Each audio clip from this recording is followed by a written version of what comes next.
नांदेडच्या अर्धापूर तालुक्याला वादळी वाऱ्यासह मुसळधार पावसाने झोडपले। तालुक्यातील अमराबाद तांड्यात झालेल्या भीषण चक्रीवादळामुळे शेतकऱ्यांचं अतोनात नुकसान झालं असून अनेक केळीच्या बागा भुईसपाट झाल्यात।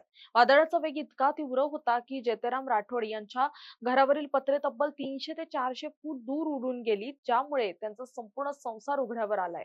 या वादळात काही नागरिक जखमी झाले असून वाहनांचंही मोठं नुकसान झालंय।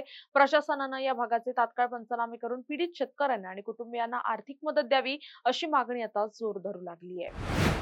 संजय विठ्ठल पवार, राहणार अमराबाद तांडा सर, तालुका जिल्हा नांदेड, पोस्ट बरसगाव, अर्धापूर तालुका। या अमराबाद तांड्यामध्ये लई केळीची नुकसान झालेली आहे सर। आमचे पूर्ण अर्धी केळी गेलेली आहे पूर्ण सर। आणि बाकीचे पानं काय करपलेले आहेत, घरावरचे पत्रे उडून गेलेत आणि शेतातली लई नुकसान झाली। आता काय रुपाची होईल म्हणून शकत नाही सर। आणखीन थोडं वारा आलं की आणखीन समजा गळून जाते समजा। आता याच्या 2-2.5 हजार रुपये भाव आहे सर। आता मी स्वतः एजंट भरतो, कवी झाड भरता आपण, समजा माहिती आहे। पण एवढं नुकसान झालेलं आहे की सांगा ये ना। आता याला खर्च कमीत कमी सर, याला 1.5-2 लाख रुपये खर्च झालेला आहे आणि रुपाची होईना।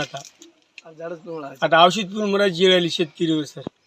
एकदम मोठा डोंगर कोसळल्यासारखं झालेलं आहे। आता शासनाने याची दखल द्यावी आणि आम्हाला काहीतरी भेटावं सर गव्हर्नमेंटकडून सर। आता